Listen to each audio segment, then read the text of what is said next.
అందరికీ హాయ్ అండి. Welcome back to my channel quick recipes Telugu. ఇవాల్టి రెసిపీ వచ్చేసి చక్కెర పార. చాలా టేస్టీగా వచ్చాయండి. ఇంట్లో ఏమి తినడానికి లేనప్పుడు పిల్లలకి ఒకసారి ఈ చక్కెర పార చేసి పెట్టండి, ఇష్టంగా తింటారు. బయట క్రిస్పీగా లోపల సాఫ్ట్గా చాలా బాగా వచ్చాయి. మేమైతే వీటిని బిస్కెట్స్ అంటాము. ఈ చిట్టి బిస్కెట్స్ని టేస్టీగా సింపుల్ ప్రాసెస్లో నేను ఎలా చేశానో ఈ వీడియోలో చూపిస్తాను రండి. ముందుగా ఒక మిక్సీ జార్ తీసుకొని అందులోకి ఒక హాఫ్ కప్ వరకు చక్కెర వేసుకోవాలి.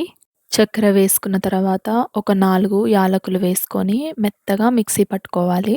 మనం ముందుగా ఒక గిన్నె తీసుకొని ఒక కప్పు వరకు వాటర్ పోసుకోవాలి.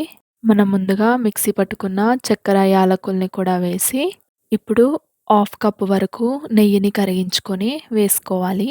నేను ఇక్కడ చక్కెర ఏ క్వాంటిటీతో అయితే తీసుకున్నానో ఆ క్వాంటిటీ వరకు నెయ్యి వేసుకోవాలండి. చక్కెర, వాటర్, నెయ్యి 3 ఒకే క్వాంటిటీతో ఉండాలి. ఇప్పుడు మనం వాటర్లో చక్కెర కరిగేలా హ్యాండ్తో కానీ స్పూన్తో కానీ ఒకసారి మిక్స్ చేసుకుందాం. చక్కెర అనేది మొత్తం కరిగిపోవాలండి. చక్కెర డైరెక్ట్గా వేసుకుంటే మెల్ట్ అవ్వడానికి చాలాసేపు పడుతుంది. అందుకని మిక్సీ పట్టుకొని వేసుకోవాలి.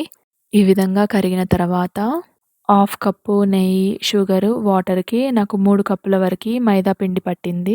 ఈ మైదా పిండిని మనము మొత్తం మంచిగా మిక్స్ చేసుకోవాలి. ఈ విధంగా చపాతీ పిండి కలిపినట్టు కలుపుకోవాలి. మరీ సాఫ్ట్గా కలపకపోయినా పర్లేదండి. ఈ విధంగా ఉంటే సరిపోతుంది. ఇప్పుడు వీటిని పెద్ద ఉండల్లాగా చేసుకుందాం. 3 కప్స్ మైదా పిండికి షుగర్ కరెక్ట్గా సరిపోతుంది. అంత ఎక్కువగా ఉండదు, మరీ లైట్గా కూడా ఉండదు. ఈ విధంగా పెద్ద ఉండల్లాగా చేసుకొని పక్కన పెట్టుకుందాం. ఇప్పుడు మైదా పిండిని కొద్దిగా చల్లుకుంటూ ఈ విధంగా చపాతీలాగా చేసుకోవాలి. చపాతీలా రౌండ్గా చేసుకొని ఎడ్జెస్ని చాకుతో కట్ చేసుకుందాం. ట్రస్ట్ మీ, ఈ చక్కెర పార రెసిపీ చాలా టేస్టీగా ఉంటాయి. అందులోనూ క్విక్గా అయిపోతుంది. ఎడ్జెస్ని కట్ చేసి తీసి పక్కన పెట్టుకోవాలి. ఈ ఎడ్జెస్ ఖరాబ్ కాకుండా ఉండాలి అంటే వీటిని కూడా ఉండల్లాగా చేసుకొని లాస్ట్ చపాతీ ఎడ్జెస్ కట్ చేసుకోకుండా డైమండ్ షేప్లో లేదా స్క్వేర్ షేప్లో కట్ చేసుకొని డైరెక్ట్గా వేసేసుకోండి. ఇప్పుడు ఎడ్జెస్ని తీసేసుకున్న తర్వాత డైమండ్ షేప్స్ కానీ స్క్వేర్ షేప్స్లో కానీ కట్ చేసుకోవాలి.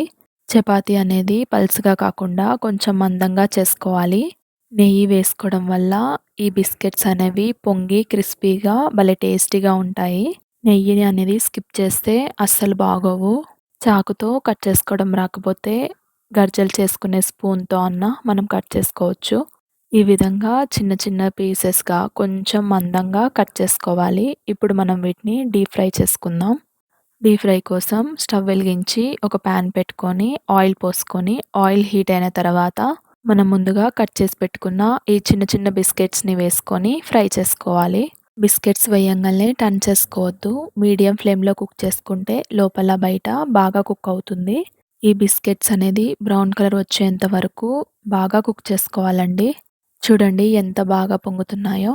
ఈ వీడియోలో నేను చూపించినట్టు నేనైతే ఎంతెంత క్వాంటిటీ యూస్ చేశానో మీరు కూడా అంతే క్వాంటిటీ యూస్ చేస్తూ ఒకసారి ట్రై చేయండి. క్రిస్పీగా టేస్టీగా చాలా బాగా వస్తాయి. ఈ బిస్కెట్స్ వేగడానికి కొద్దిగా టైం తీసుకుంటుంది. సో మీడియం ఫ్లేమ్లో మధ్యలో కలుపుతూ ఫ్రై చేసుకోవాలి. ఈ విధంగా బ్రౌన్ కలర్లో వచ్చిన తర్వాత మనం ఒక ప్లేట్లోకి షిఫ్ట్ చేసుకోవడమే. అంతేనండి, సింపుల్ అండ్ టేస్టీ చక్కెర పార డైమండ్ బిస్కెట్స్ రెడీ అయిపోయినాయి. మీరు కూడా తప్పకుండా ట్రై చేసి టేస్ట్ మీకు ఎలా వచ్చిందో కామెంట్ బాక్స్లో కామెంట్ చేయండి. నా ఛానల్ని ఫస్ట్ టైం విజిట్ చేస్తున్నట్టయితే please subscribe to quick recipes Telugu. మరో కొత్త వీడియోతో రేపు కలుద్దాం. Until then bye.